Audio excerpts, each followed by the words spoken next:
You are listening to The Ron Van Dam Show, the podcast world's version of painful itching and swelling. You know they sell a cream for that, right? It's over the counter. Works really well. I've had to use it a lot.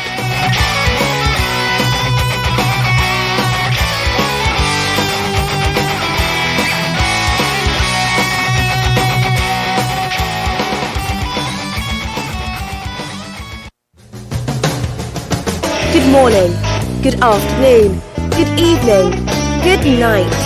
It's the Ron Van Dam Show. Thank you very much. Hold on tight, things can get a bit weird, if you like that sort of thing.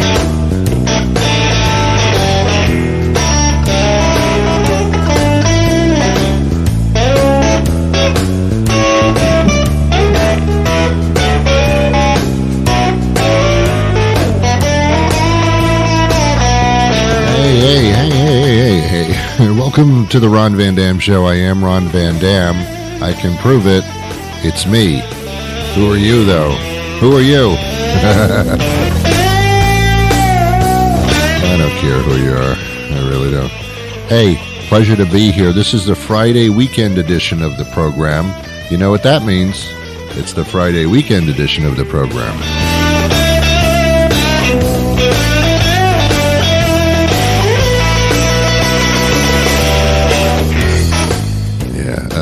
President Trump is considering giving a pardon to Roger Stone, his good friend, who is to report to jail on Tuesday of this coming week. So Trump is considering the pardon. Pardon me, Don? Seriously? You think that's a good idea? Go on, do it, I dare you.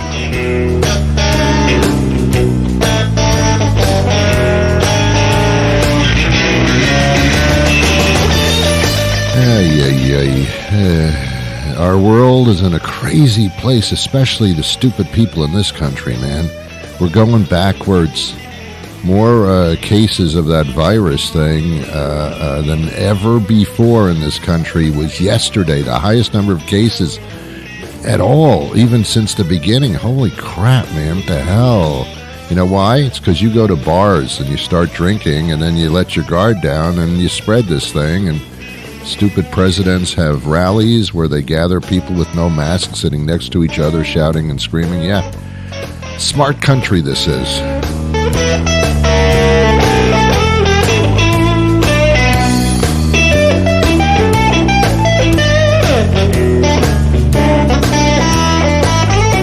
But that's not why I'm here. I'm here to entertain you. I'm going to juggle some balls and spin some plates on sticks, and you will be thoroughly entertained. I'll do a little magic trick. It's an illusion, so on radio it makes no sense at all. But we'll have a good time anyway. Damn, I forgot my tip jar again. Oh, damn.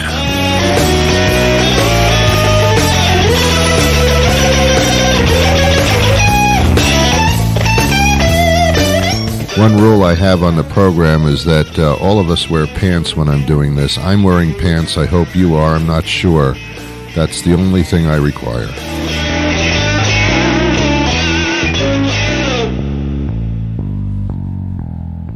I don't know if you love food like I love food. I love to talk about food. I'll tap strangers on the shoulder. Well, not these days. I have to stay 6 feet away. But I used to tap them on the shoulder and say, hey, let's talk food. And the results were never good, especially with the women.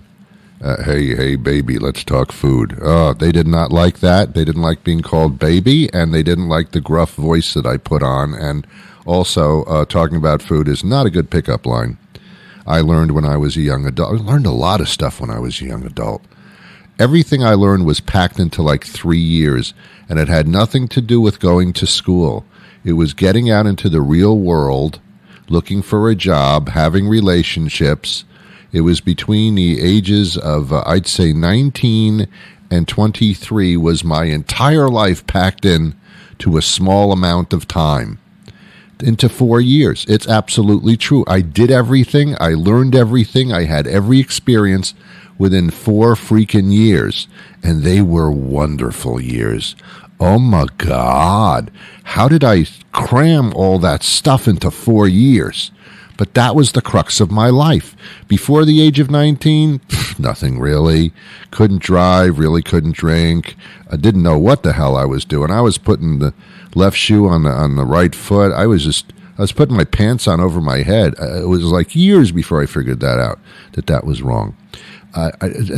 My parents were taking care of me. I didn't know what responsibility was. I had no responsibility. I didn't know how to do anything. Horrible. Before the age of 19, nothing. Made mistakes all over the place. Wrong decisions. Bad decision, Ron. Bad decision. Hey, yeah, I know. 19, before that, horrible.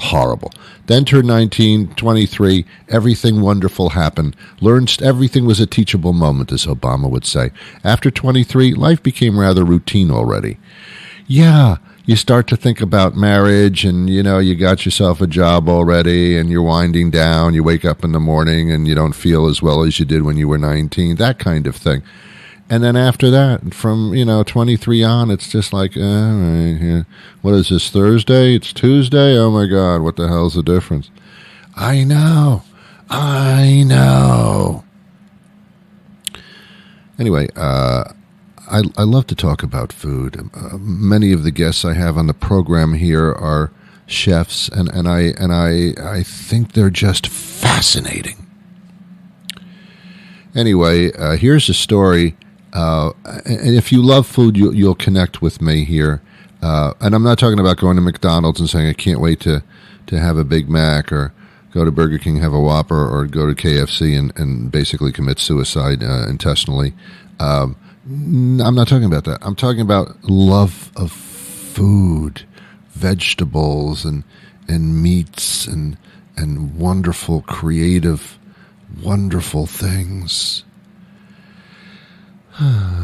Anyway, so last night, Thursday night, I get the circulars in the mail for all the supermarkets that are running their sale items beginning on Friday, which, this is the Friday weekend show, so this makes sense. And I'm looking at one of the supermarkets called Shaw's Supermarkets. We have a chain of supermarkets in Massachusetts called Shaw's. Some guy named Shaw, I guess.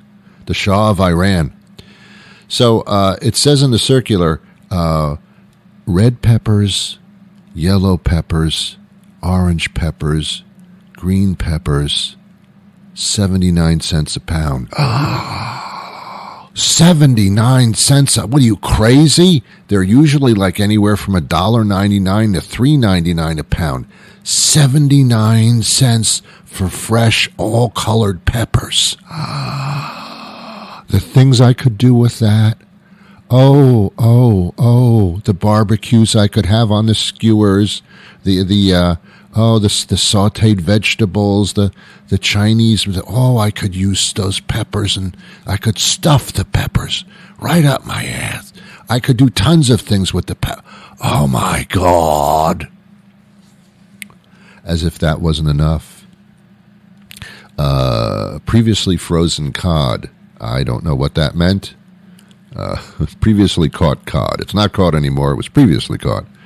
$5.99 a pound. That's also a good deal. But 79 cents a pound for fresh peppers. Oh, my God. Here's how boring and horrible my life is under a pandemic. As soon as I saw that, I said, in my mind, I closed my eyes, and I pictured myself going to the supermarket and getting these peppers, achieving them into my cart. And I actually planned, I went to bed early so I could get up early in the morning, be the first one in the supermarket to get those peppers. I actually planned this out for 79 cents a pound peppers. It sounds pathetic, but it's absolutely true. This is what I did. And if you love food and you're a latent chef like I am, you'll feel my excitement. You'll feel my burn. So I got up at 6 o'clock this morning, got into my car. I had envisioned all this before, driving to the plane, envisioned this. So I get in the car and I go, here I am. I'm actually on my way to the supermarket to pick up these lovely peppers for 79 cents a pound. This is, oh my God. I was excited. I was excited about this. And as I'm doing it, I'm saying to myself, ooh, there's something wrong with you, Ron. So I get to the supermarket. I get out of the car. I can't wait to get out of the car, put on my silly little mask, and walk into the, that's not silly, by the way. It's important. I walked into the supermarket, and I grabbed a carton. I made a dash for the vegetable section. Oh, my God.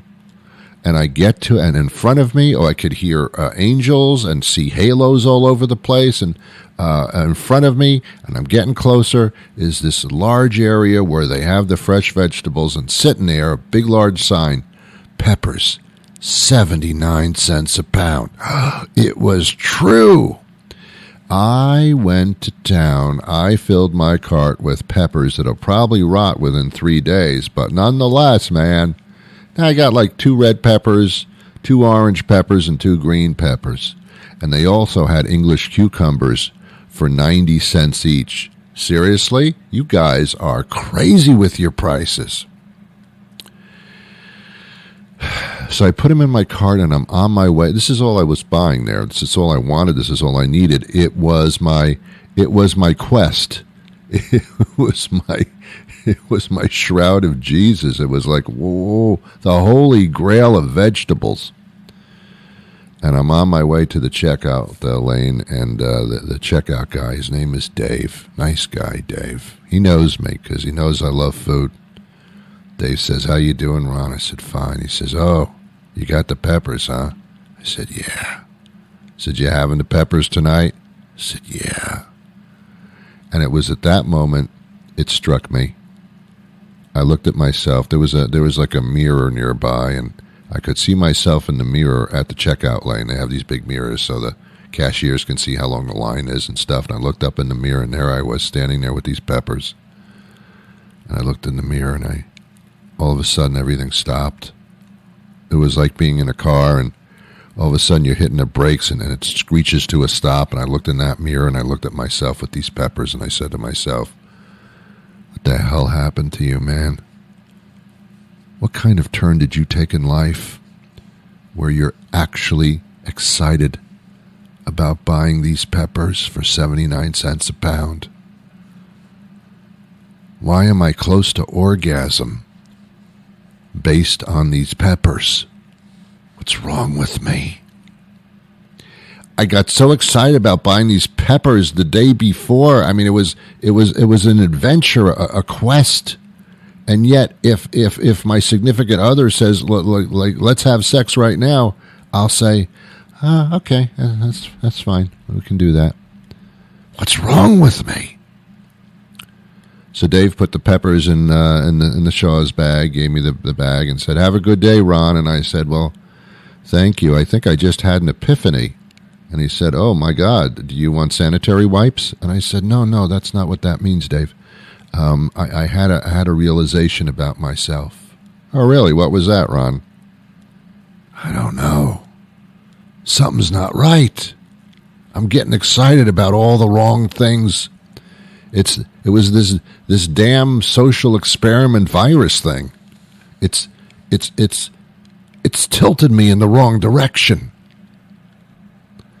Nonetheless, tonight, I will be enjoying those peppers in some way, shape, or form. I think I'm going to stuff them. Yes, it's going to be quite a night. If you love food, I know you followed me every single word. You were salivating through this whole story. If you don't as much as I do, I've just bored the hell out of you for 14 minutes. But that's my goal. Ladies and gentlemen, please prepare yourselves. It is that time again for Ron's Fact of the Day. The fact is, we're not doing so well. I'm not going to talk about this for very long, but I think it's my social responsibility to smack you in the face. Maybe not you, but all the human beings around you. This country, as I think I mentioned at the beginning of the show, I don't even remember where, this country is doing worse than ever as far as handling this pandemic. The highest number of positive cases in this country ever in one day. And I mean ever since this whole thing started, like went from zero to this. And it's because the bars are open and because people are walking around without masks. And we're going backwards. Things are going to start shutting down. You stupid idiots who don't wear masks, who go to large gatherings and get close to people, who go to bars and have a few drinks and then get very touchy-feely. And you people are ruining it for the hospitals are more full than they ever have been in the South, especially in general, in California, where people gather. Nice weather, people getting close to each other, figuring, well, I didn't get it yet. I guess no one's going to get it. No, man, we're still in the middle of it, and it's getting worse because of our stupidity. You can try as hard as you can to be the good person and wear the mask and be careful where you go and think twice and wash your hands all the time and being absolutely fine by following the rules and the suggestions and the guidelines. Or you can be an asshole, led by a major asshole. And that's a fact. Things are not getting better, they're getting worse. But not because the virus got worse, it's because we got stupider, and we got more careless, and we got too political. And it's not a left or a right, it's not a Republican, it's a Democrat, it's not that. It's stupid against people with common sense. Wear your freaking mask, will you please? And when you don't, stay away from other people. Einstein. Okay, fine. I have a great guest coming up a little bit later in the program. I came up with a great invention. I live in Massachusetts, as I mentioned previously. We're going through a drought. It rains, but now it's not enough rain because we went through a drought for so long. And all the lawns are turning brown. Brown's a nice color. I don't mind it, but for some reason people are obsessed with green grass. I don't know. I don't get it. But it's got to be green. It's got to be green. And there's just no possible way. There's no water to water the lawn, and if there is, then you're a schmuck for wasting water on your lawn. So here's my invention. Some type of biodegradable, pet-friendly, green grass paint. You hire somebody to come by with a spray machine, and you spray the grass that's turned brown, and it paints the grass green. It's not toxic paint. A dog can lick it, and it'll be just fine. Or keep your dog off the freaking grass. How about that idea? But still, you don't want pesticides in it, and you don't want anything that's poisonous to any living creature, not even birds or worms. It's just it's like a vegetable dye or something like that, and I don't know how safe that is. That's my invention. Ron's green painted grass. Now, I don't think there's anything like it. Every time I come up with an idea, I find out somebody else already did it, and I just wasn't aware of it. And the reason I wasn't aware of it, because I'm sick as hell with that stupid Google machine. My life surrounds that stupid Google machine. I use it for everything, and I hate myself for doing it. I don't want to touch the Google machine. I don't want to be that well-informed about misinformation. I don't want to be marketed 24 hours a day on purpose because I went to the damn thing. I don't want to Google this. I just want to imagine that I came up with this on my own, and maybe I did. Would you like to invest in my idea? I'm not going to do it because it's a stupid idea. Because I don't care if my lawn is green or not. I seriously don't. I think green and brown are fine combinations. Complement each other. They're both earth tones in a way. So no, I'm not interested. But I came up with the idea I need to be paid for the concept. If you want to go in it on it with me, we have to go through testing and samplings and research and all that kind of thing and lab tests. I know it's really a pain in the ass, but that's what we have to do. I'm not paying for that crap. I mean, I came up with the idea. Why should I pay for it? So if you're into it, you can email me. It's Ron Van Dam Show, RONVANDAM Show @gmail.com. I don't know. You interested? Okay. I had other ideas. They all fell through. Not because they weren't great ideas, because I'm so damn lazy I don't follow through on anything. But I don't have to because I'm over 23 years old. You see, I'm past my prime of 19 to 23. So it doesn't matter anymore. I'm not learning to do anything anymore. Ron, well, you could go to school and you could learn stuff. Why? What? For what? For what? Why? What? Well, maybe you can get a job in it. Shut up. Shut up. Get a job in it.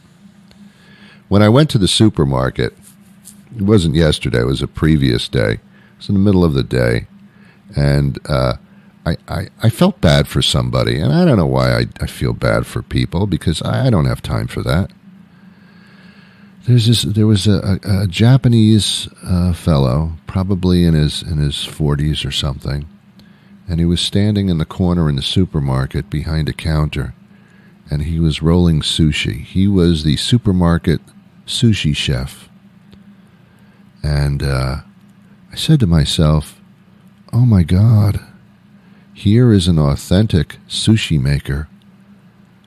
The best he could do is get a job in a supermarket rolling supermarket sushi. I'm so sorry. Your parents must be devastated. Now, if you're working in a sushi restaurant, fine. More power to you. As a matter of fact, I love you. Thank you for your service. But in a supermarket, standing behind the deli counter, rolling supermarket sushi, which I don't believe you're supposed to eat by penalty of law. I think Roger Stone had supermarket sushi, and look what happened to him. Political joke, didn't work. I felt sorry for this guy. But then I figured, I can't feel sorry for everybody, so I'll feel sorry for nobody. And besides, 79 cents a pound for fresh peppers. I got better things to do with my life. Okay, we're going to take a quick break, and then my guest is going to join us. I think that'll be fun. Maybe my guest will join me. I have no idea. I haven't heard from my guest just yet. Maybe here. Don't know. My God, huh? You like water? Yeah, me too. I'm going to have some. In the meantime, you probably need some help around the house. Here's an idea that's inexpensive and quite helpful. Hi, this is Bob Robinson from Bob's Handy Around the House. I'm a local handyman. I've been in business for the last 50 years on my own, doing light repair work in our area. Whatever you need done. Carpentry, painting, floors, tiling, yard work. I can do it all for you. I'll come to your home and do the work for a very reasonable fee. Naked. I should probably mention that I will be naked while I do this work. Buck naked, not a stitch on me, waving in the wind, in my birthday suit, showing what God gave me, naked as a jaybird. I'll be naked the whole time. I show up naked, I do the work naked, you pay me while I'm naked. Bob's Handy Around the House, Bob Robinson. You can look me up on Facebook, where I am naked. Dr. Michael Awad joins us now. He's a fellowship-trained sleep surgeon and chief of sleep surgery at Northwestern Medicine. Yeah, sleep's a big thing. It always has been. And is it your understanding that people are maybe having some more trouble sleeping these days, being worried about various things? Yeah, well, you're absolutely right, Ron. I mean, sleep is a huge thing. It's actually a place we should be spending a third of our lives, but a lot of us aren't doing that. And in fact, during this, these unprecedented times, we're finding those disruptions to be a little bit more frequent. and we're hearing some new and uncommon complaints during this period. Mm-hmm. Yeah, it's a problem. From my knowledge, I mean, I'm in the second part of life here, and I sleep less and less. When I was a kid, I didn't want to get out of bed. Now I can't fall asleep, or I can't stay asleep. It's kind of like the opposite. Is that fairly natural when you get older to have a little more sleep deprivation based on getting up in the middle of the night to do you know what? I mean, you know, is that a natural thing? Yeah. Absolutely. I mean, there is some degree of normalcy to it, that as we get older, sleep becomes a little bit more disrupted, or in other words, fragmented. Mm-hmm. And we also require a little bit less sleep as we get older. So for the average American adult, we're advocating for 8 to 9 hours of sleep on a regular basis. But as you get above 65, that number comes somewhere in the vicinity of about 7 hours. So it comes down a little bit. And as you mentioned, there's a lot of things that as we get a little bit older tend to keep us up at night or tend to wake us up. And so in particular, you know, one of the ones you mentioned is getting up to use the bathroom, which is a common one. And that's one that you can often find a lot of help with. In particular, you know, so I recommend speaking to your healthcare practitioner if that's a particular one that's disrupting your sleep, because that's often one that we can actually help. Okay. Yeah, it's I know, we all know that getting a good amount of sleep, or the proper amount of sleep, certainly improves your immune system, which is really the target until they come up with something to stop this thing, is to keep your immune system strong. So sleep is important. There's no question about it. Absolutely. I mean, at this time, especially, you know, with a virus that we still know so little about by relative terms, it's really important to do the things that we can to control what we have control over. And one of those things is boosting our immune system, like you mentioned. And so you can really do dual duty here. And what do I mean by that? Well, if you get enough sleep, your immune system is optimized. You know, your pro-inflammatory cells, those things that are beneficial for fighting off infection, the antibodies that we need in order to fight off infections, are at their strongest and highest levels. So it's important to get enough sleep. Conversely, exercise can help us to boost the immune system, but it actually affects sleep too, in a good way. It's important to build up enough what we call sleep drive or sleep pressure. What does that mean? Well, during the day, we build up, you know, by using our energy, we build up what's called a sleep pressure. And over the course of the day, that sleep pressure increases until finally it's time to actually go to settle down and go to sleep. Yeah. And if you've not built up enough sleep pressure by exerting enough energy during the day, it can become difficult to fall asleep. Yeah. So not only is exercise going to help you boost your immune system, it's going to help you to sleep better later in the night. And that in itself is going to help, you know, do double duty to boost that immune system and keep you healthy during these times. Very good. Yeah, during that stay-at-home thing, a lot of people weren't exercising their brains or their bodies much. Just, you know, staying at home, that didn't help. But I think we're on a different path now. Let me just clarify and tell me if you agree. There are two kinds of sleep problems. There are sleep problems that are caused by a physical problem, respiratory, whatever the case may be, and then there are sleep habits where you're not setting up your bedroom well enough in order to be conducive. It can be serious if you don't get tested for certain sleep problems. Am I right? Yeah, absolutely. So, I mean, the big one that I think you're referring to is what's called sleep apnea. Right.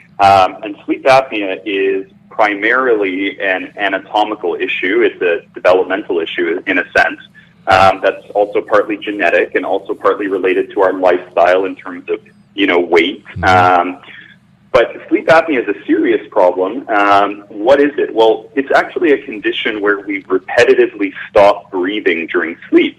And when we test patients, sometimes we see that they stop breathing as many as 100 times per hour. Whoa, I mean, just take that in, almost twice a minute. That's not good. Yeah. That's not good. And in fact, a lot of these people are completely unaware of it. We know that sleep apnea affects about 20% of the population, and 4 in every 5 people who have sleep apnea are actually undiagnosed, so they have no idea. Right. Well, you'll ask me, I mean, how should I know, right? Well, I know how you know. You get married. They'll tell you. Exactly. You nailed it. You nailed it. Somebody will definitely tell you. So snoring is a very common one, and people often ask, well, snoring can be normal, right? Yes, it can be, but more often than not, snoring is a sign of sleep apnea. Okay? It doesn't necessarily mean that you'll have it, but it can be a sign. Right. 70% of people who snore are likely to have or develop sleep apnea based on the best evidence that we have today. Sure. So that's a big one. And it's a serious one because it can have a lot of long-term health impacts. It can affect, your cardiovascular system. It can affect your brain function. And it can definitely increase the risk of motor vehicle accidents. Okay. That's one end of it. And your physician would be able to certainly give you a sleep lab test, which is quite easy. I've done that a few times. It's kind of interesting. Absolutely. So there are, that's something that can be handled. The other side is just our daily habits. I mean, computer screens, watching the news late at night. I mean, we do a lot of stuff to kind of prevent ourselves from sleeping well, really, when you think about it. I mean, you nailed it. And especially these days, we are really throwing off our regular habits. Most of us, maybe we're used to kind of getting up in the morning, going to work, coming back later at night, dinner after we get home from work, and then we maybe settle down with a program and kind of start to have a wind down. But really now we're in this sort of middle zone where right from the time we get up until the time we go to sleep, maybe we don't even change out of our, out of our pajamas, right? So we're doing all the same things kind of over and over. Yeah. Well, Northwestern Medicine, they're like on top of this. They do studies all the time, and they know their stuff. So how can people get more information about this? Absolutely. Well, I recommend definitely heading to the Northwestern Medicine website.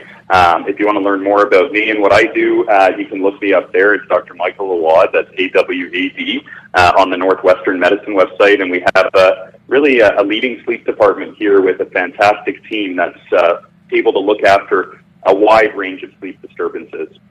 Excellent. Let me ask you one more quick question. If I go to bed like at 10 at night, when should I exercise? Should I exercise at night to make myself a little more exhausted? I mean, you don't want to do it just before you go to bed, or do you? Yeah. That's a great question. So generally exercise within 3 to 4 hours of bed may be disruptive. It's different for every person, but generally try to avoid exercise within 3 to 4 hours of bed. Okay. In a perfect world, you'll be able to exercise earlier in the day, before 5 p.m. Right. Okay. Doctor, pleasure. Thank you so much for the information. Again, the website is NM, is it? NM.org, yeah, and you're going to want to look up, Dr. Michael Awad there to learn a little bit more. Great, and that's AWAD, Dr. Michael Awad. Thank you again for your time. Interesting. Thank you so much. You have been wonderful today, as usual. I'll be back on Monday with a brand new show. I hope you join me then. You know the rules. Show up. Click on me, will you please? Go on. Click on me. I'll make it sound sexual. Go on, click on me. Have yourselves a wonderful day. I wish you peace.